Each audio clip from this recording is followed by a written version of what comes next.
being hunted by a lion is likely among the scariest things any animal can experience. The only thing worse is being hunted by a group of them. Cats the world over are the scariest predators in their ecological niches, due to their stealthy hunting, their lethal claws, and a ridiculous bite force. Most cats, and even some small cats, are considered to be the apex predators where they live. I'm even sometimes scared of my own cat. And the big cats, members of the group Panthera, are especially capable of taking down large prey with a single attack. Lions may not be the biggest cat, but they are the only social big cat. We're so familiar with the concept of lions living in prides and hunting in groups that we forget that this is completely unheard of in the world of cats. Every other cat is a lone wolf, or rather an independent maverick, but not lions. They stick together and weaponize their alliances. And this adaptation launches them to the next level when it comes to lethality. Their strength in numbers, of course, comes in the form of multiplied raw power. Each lion weighs between 280 and 420 pounds, or 130 to 190 kilograms, and they hunt in groups of 3 to 8 or even more. This provides enough deadly force to take down a 13,000-pound or 5,900 kilogram elephant. But it's not just raw power that makes these big cats the most devastating. It's their intelligence. Lions can solve puzzles that tigers and leopards can't, and they're able to learn by watching others, a skill that is exceedingly rare in the animal kingdom. And with this unmatched intelligence, they coordinate their hunts with military precision. No zebra, elephant, or warthog is safe when lions lurk nearby. And as much as we would like to think humans are not on the menu, history tells us otherwise. In one case, a single pair of lions killed and consumed over 100 people in a 10-month period. Man-eating behavior in lions is not common, but sometimes there are factors that flip the switch and make humans an irresistible target. The history of lions hunting humans and our general cultural obsession with them stretches continents and millennia, with lions only going extinct in Europe a few thousand years ago. So just how smart are lions? And if being social is so effective, why are they the only cat to ever evolve to live this way? How do they coordinate their hunts? And what leads to nightmarish man-eating behavior?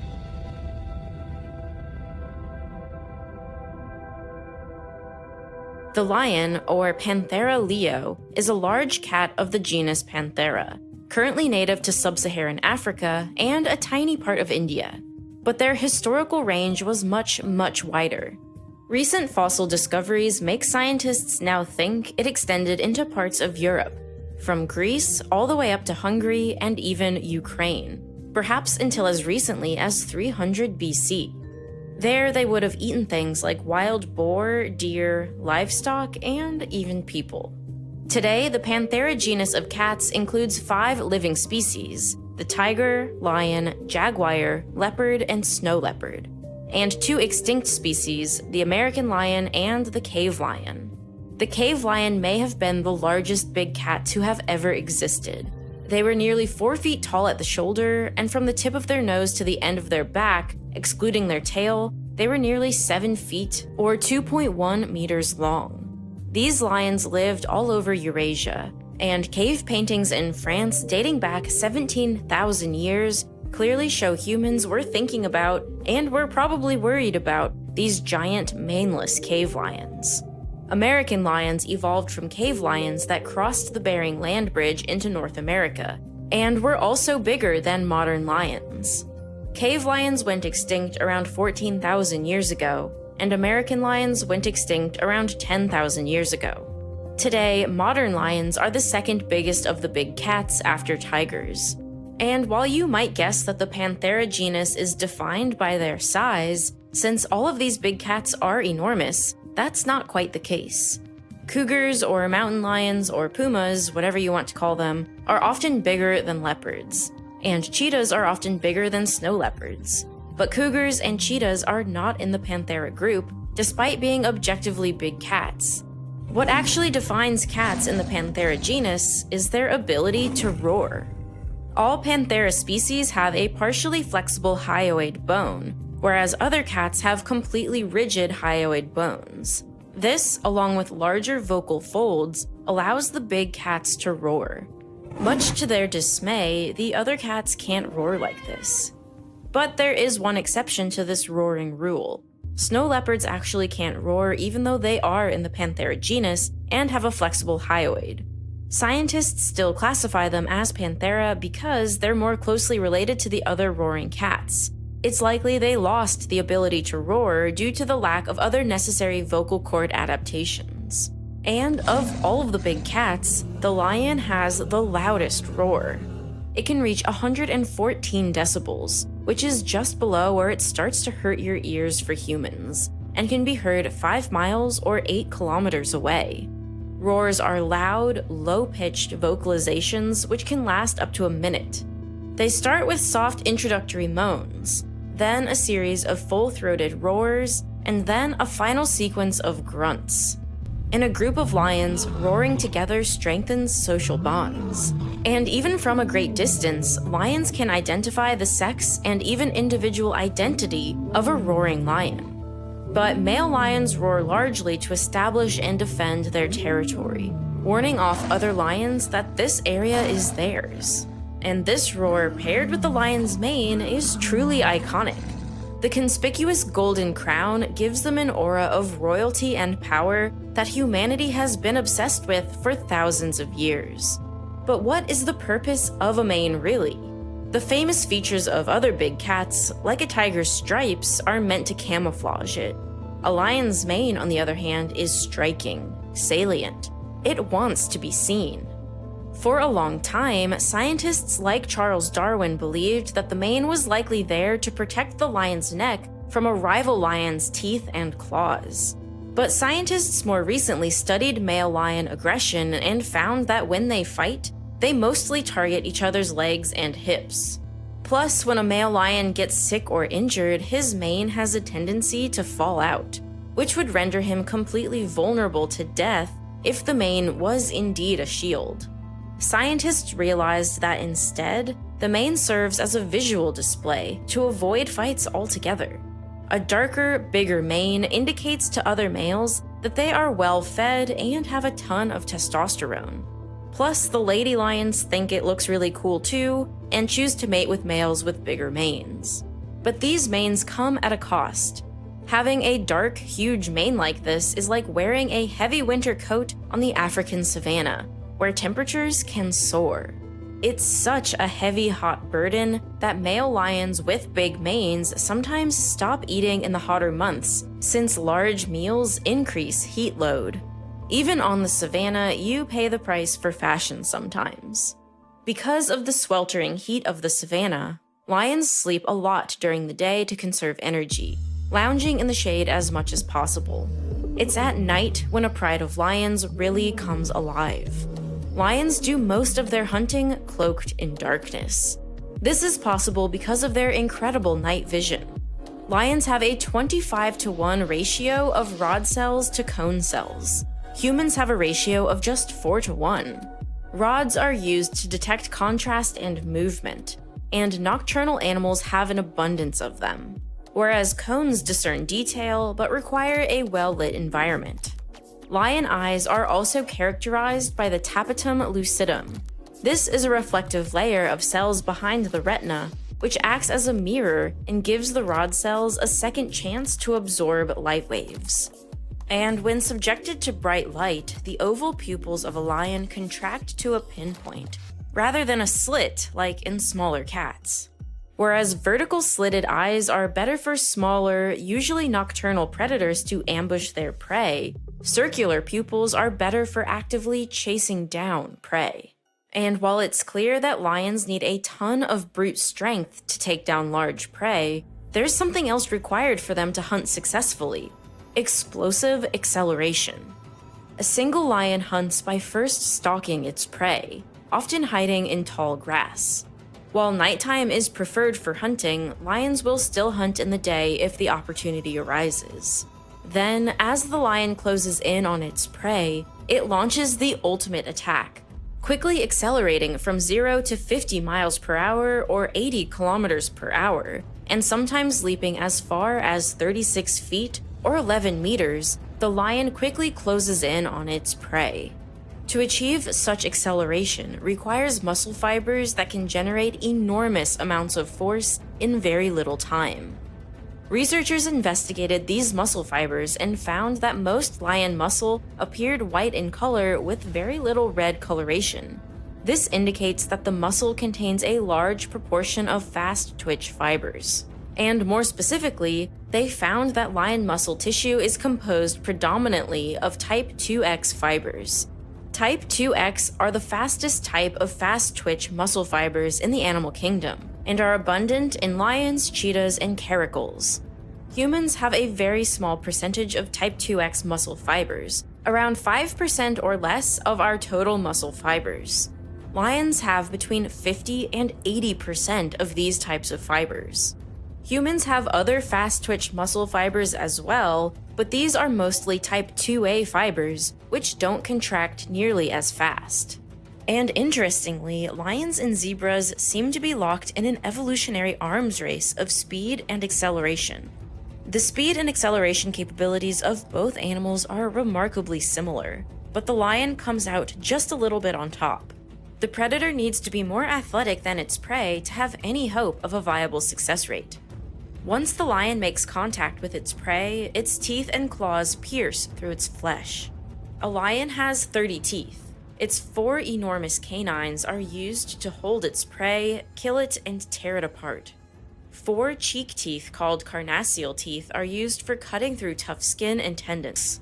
A lion's bite force is around 650 to 1,000 psi and can be strong enough to kill large prey in a single bite. A lone lion is a terrifying force, but when lions combine their power and strategically coordinate their hunts, they can take down almost any animal.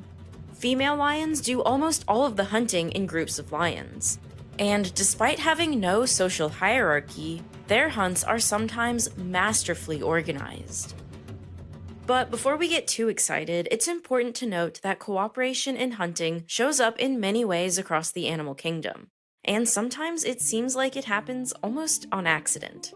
Bats passively cooperate by hunting close to other bats so they can eavesdrop on each other's sonar. And social spiders sometimes work together to take down prey that would be too large for a single spider, which is possible because all individual spiders are attracted to the prey simultaneously by the vibrations of their shared web.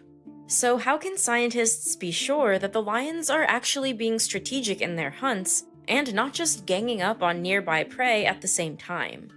To find out, scientists in one study observed 486 group hunts, and their first clue to the level of cooperation appeared before the hunting even began.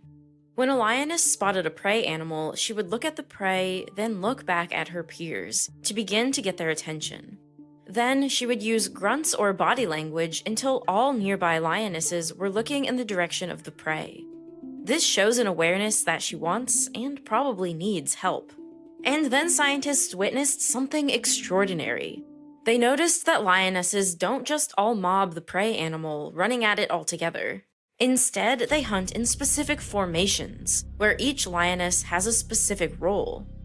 When stalking prey, some lionesses act as wings and circle the prey, and others act as centers and wait for the prey to move toward them.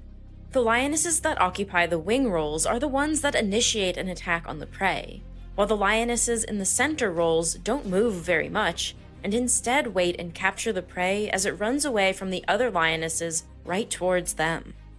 The fact that lionesses fall into these specific roles to catch prey is incredible enough, but what's more interesting is that each lion in a given pride repeatedly occupies the same position. The x-axis on the graph here corresponds to the different positions. The outer letters are the wings, and the center letters are the centers. So this lion, lion number 27, had a clear inclination to act as a center, whereas lion 34 had a clear inclination to act as a left-sided wing. Numbers 46 and 49 preferred the right-sided wing position, and so on. Every lion did a certain type of role more often than the others. And the scientists found that the hunts where the lionesses occupied their preferred positions had the highest probability of success. And for large, dangerous, or difficult to catch prey, the payoff here, even if it does mean they have to share the prize, is still very much worth it. When lionesses work together, they have a much higher success rate, and each lion ends up with far more food.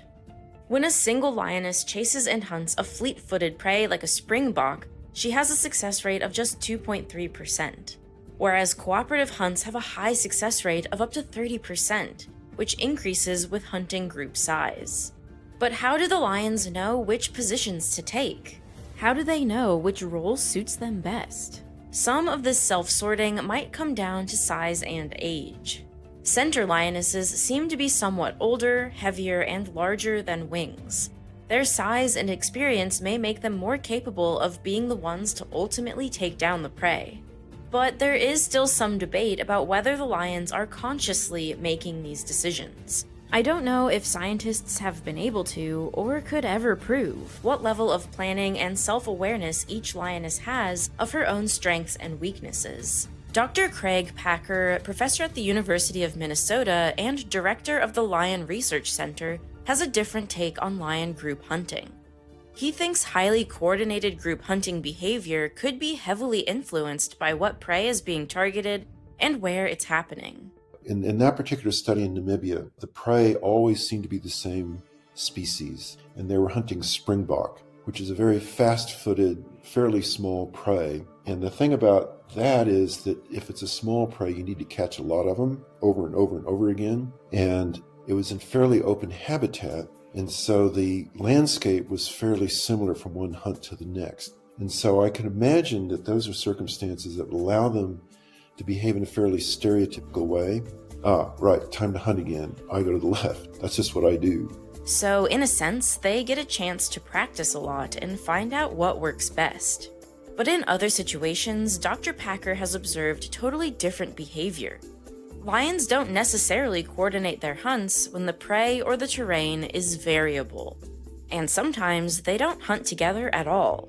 Now, I do have another project going on in Botswana right now that's fairly similar to that study in Namibia in terms of the habitat, although they don't rely so much on the one species of springbok. But what we see in the lions are only barely social down there. So there we do see a lot of lions hunting alone. So this leaves a big question. Why are some lions more social than others?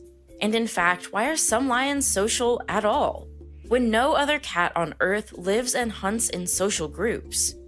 For a long time, it was actually a pretty big mystery. When I first started working on the lions in the Serengeti, I think most people thought that lions were social because of the need to hunt cooperatively. But the question was, are they hunting in a way that makes them social, or were they social already? But like Dr. Packer just said, lions don't always hunt cooperatively, especially if the prey is easy to catch, like something slow, injured, or simply less formidable.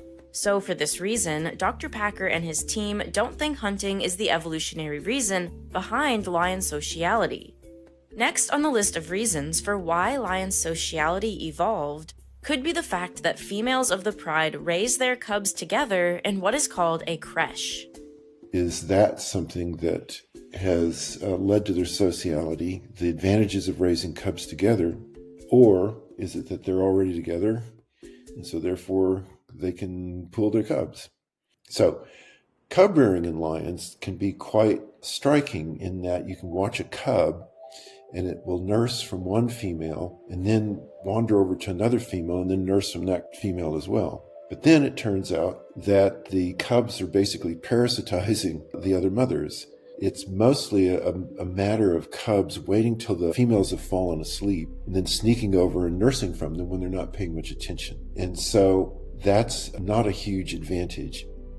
But there is another very important reason lions rear their cubs together.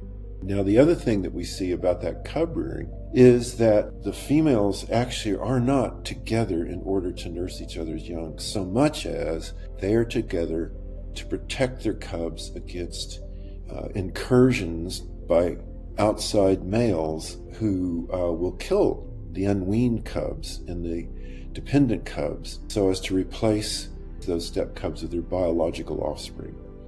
Needing to protect your cubs from infanticide could be a strong enough evolutionary pressure to adapt to live in groups. 3 or 4 female lions can easily take on one male. But that's not the reason why lions are social, because we know that cougars, tigers, leopards, just about any solitary cat you can think of, they're infanticidal too. So the answer to the lion sociality mystery is not hunting, it's not cub rearing, it's not protection against infanticide. But there's one more reason that's still on the table. And so the last one that we knew was important, but was much harder to get naturalistic observations because this mostly happens at night, is their defense of a territory, which they do as a group. In the few observations we did have of real live incursions of strangers inside a group's territory, what you see there are far more developed forms of cooperation than when they're hunting. So if a strange male wanders into the territory of a resident coalition of males, the 3 or 4 males will systematically surround the stranger and they'll attack him from his backside. The invader always has his back turned towards somebody. Territory defense. This seems to be the driving factor for organized cooperation and could have provided the evolutionary pressure to become social. In fact, it seems to be such an important part of the lives of lions that it even allowed lions to evolve the ability to count. The lion's roar is their way of telling their neighbors this space is occupied. And so we did a number of experiments where we found out that the lions evaluate the number of roaring lions in terms of how many lions are present in the group that's listening to the number of potential intruders. And they would go forward when they safely outnumbered the intruders. This is one of the first times anybody's ever shown in any animal species that they can count, and they behave very precisely in those circumstances. So we knew that group territoriality was a really important situation for them. But what about lion territory is so different than any other big cat's territory? What's so special about it that the lions had to evolve in an entirely different manner to all other cats?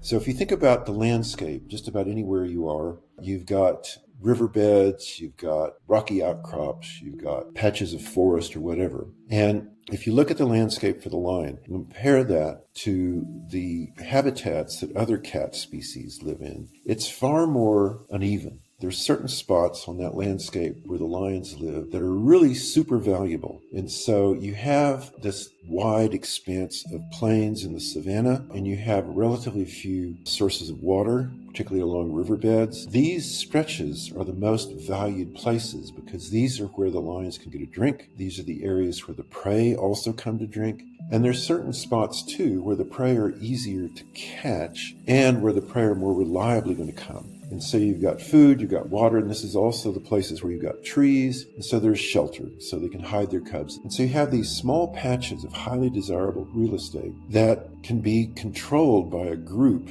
And the bigger the group, the better the real estate. And the better the real estate, the more descendants the lions are able to leave. And it's sort of tipped them over the edge into sociality. This evolutionary story is completely unique. But it still leaves me wondering about the other big cats. Don't tigers need food, water, and shelter too? Don't they need a good habitat to survive? What about leopards that live in the very same regions as lions? Why didn't they evolve to become social too? For cats like tigers, they didn't evolve to become social because they live in much more homogeneous habitats. And the leopards, well, there's a problem for the leopard, and it's called the lion. The lions hate leopards, and they hate leopards particularly because leopards are predators of lion cubs, and they're also competitors for food. And so when lions see leopards, they'll go out of their way to try to kill them. And so it's very hard for them to have the same kind of general lifestyle around these hot spots that the lions do. So it's almost like the leopard's evolution might have been impacted by the lion's evolution. Yeah, that's right. I mean, if the lion were to go extinct and the leopard were to stick around, then they might eventually come to the same sort of thing, yes. The evolutionary path to sociality in lions was an unusual one that required a specific recipe of elements, their own physical dominance, the patchwork of geography of the African landscape, and the ecology of all of the other animals around them. And from this pathway, lions got to step foot on yet another, a pathway towards increased intelligence. The social intelligence hypothesis is the theory that suggests that complex cognition and larger brains evolved in response to the challenges of social complexity. So scientists think that the lions are smart because they are social. One study done in 2015 put this idea to the test. They compared two social animals, lions and spotted hyenas, to two non-social cats, tigers and leopards. Hyenas are not cats, but live in large social groups in the same ecosystem as lions, so they're a good comparison animal. Would the social animals, the lions and hyenas, perform better at cognitive tests than the non-social ones? To find out, the scientists presented each animal with a puzzle box. The box had a spring-loaded hinge door, and a spring latch held the door closed. The animals opened the door by grasping a pole attached to the latch and pulling away from the box at a 180-degree angle. Pulling at an angle other than 180 did not engage the latch. Scientists designed this box to test the animal's innovation. Animals depend on innovation to adapt to changing environments, exploit novel resources, or expand their niche. And innovation is associated with cognitive complexity. Each type of animal had some success with the task, but overall, the study found that lions and hyenas greatly outperformed the leopards and tigers. So this supports the idea that cognition is linked with an animal's sociality, which explains why lions are the smartest of all of the cats. And their intelligence goes further than just solving simple puzzle boxes. Later experiments showed that not only can they solve a novel problem, but they can remember techniques that they used in future trials even months later. In this 2016 experiment, researchers tested lion cognition using a suspended puzzle box. Lions would need to pull a rope downward to engage a latch and open the trap door to release a food reward to the ground. The lions quite easily solved the task, but also remembered how to solve a similar task 7 months later. And what's more, when lions who repeatedly failed the task watched a lion successfully complete it, 4 out of 5 of those lions achieved success. This implies social facilitation in problem solving, which shows yet another layer of a lion's cognitive abilities. And scientists studying the brains of big cats found something else incredible. They compared the brain volumes of lions, leopards, cheetahs, and cougars, and found that the female lion anterior cerebrums, the area containing the frontal cortex, was larger than the other felid species and also larger than males of their own species. This could be a reflection of the greater social complexity in a female lion's world. To me, this heightened intelligence makes lions the most fascinating of all of the big cats. However, it also makes them the most terrifying. They can coordinate hunts on large and dangerous prey animals, but also on us. In March of 1898, construction began on a railway bridge over the Savo River in Kenya as part of a massive railway project linking Uganda with the Indian Ocean. Several thousand workers camped over an 8-mile or 13-kilometer stretch to build this section of railway. But what started off as run-of-the-mill backbreaking labor soon became an unimaginable nightmare. The 9-month period of sheer terror began when men would crawl into their tents at night to sleep, only for their slumber to be pierced by the screams of someone being dragged into the bush to be devoured. It became an almost nightly occurrence. The men quickly realized that this was the work of lions, 2 maneless male lions to be precise. John Patterson, the engineer in charge of the project, wrote, I have never experienced anything more nerve-shaking than to hear the deep roars of these dreadful monsters growing gradually nearer and nearer, and to know that someone or other of us was doomed before dawn. The workers tried to make a shield from the attacks with campfires and thorn fences, but were unsuccessful. The lions could jump over these deterrents. Hundreds of workers fled, and construction on the bridge was halted. Months of attempts to kill the lions failed. The lions outsmarted the people at every turn. Eventually, after many attempted traps, bait, and night watches, the lions were killed. Their bodies are now displayed at the Field Museum in Chicago. It's debated how many people were killed before the Reign of Terror was ended, but estimates are up to 135 people between the railway camps and local villages. A recent isotope analysis that looked for human-specific isotopes in the lion's remains thinks that the number was more like 72, but still, that's so many people. For the humans involved, this was obviously terrifying, but scientifically, it's also baffling.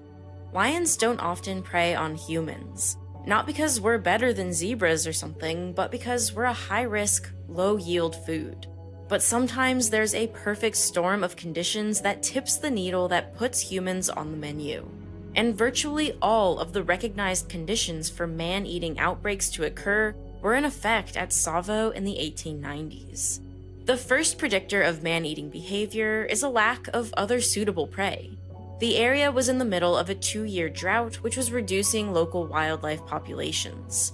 On top of this, a few years prior to the attacks, rinderpest had been introduced to Africa. This is also known as cattle plague, and is a highly contagious viral disease that killed thousands of cattle and buffalo, the primary prey of the Tsavo lions. The next predictor is the health of the lions themselves. If they're sick or injured, they might not be able to hunt their normal prey. And by examining the skeletons of the two lions, scientists realized that this was definitely the case. In this picture, you can see that one of the lions had a fractured lower right canine.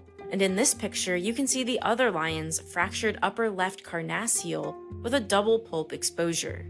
They probably got these debilitating injuries from taking down large prey, and these injuries would have made subsequent hunts of such large prey painful, risky, or maybe even impossible. Humans would have been a simple and fairly easy solution to their need for prey, and much easier to subdue than a zebra. So while humans are still a risky prey item because of our weapons, the lions might have had no other choice. And it turns out that the two man-eating lions of Tsavo were not the only ones. A recent historical review of the literature shows that this behavior was well established in the vicinity of the railway bridge well before the two infamous lions appeared, and continued well after they were killed. This implies that eating humans may have become a local behavioral tradition among the local lions. Intelligence in top carnivores is among the most interesting things to have ever evolved on this earth, but it can also be the scariest. It's no wonder that humans have been haunted and enchanted by this species for thousands of years. We've gone from cave paintings to now in-depth scientific experiments and field research of lions, which is an activity that many of us can only dream of doing. The scientists who do it get to witness the most thrilling lion behavior, while also getting to understand the personalities of each individual lion, and even get to see how prides evolve and change over the years. In my hour-long conversation with Dr. Craig Packer, he told me some of the most incredible stories about what it's like to observe lions year after year, including some absolutely heart-melting stories about downtrodden, lonely male lions who eventually find friendship, stories about how lions end up hanging out under their research vehicle, and his perspective on the best way to conserve and protect these incredible creatures.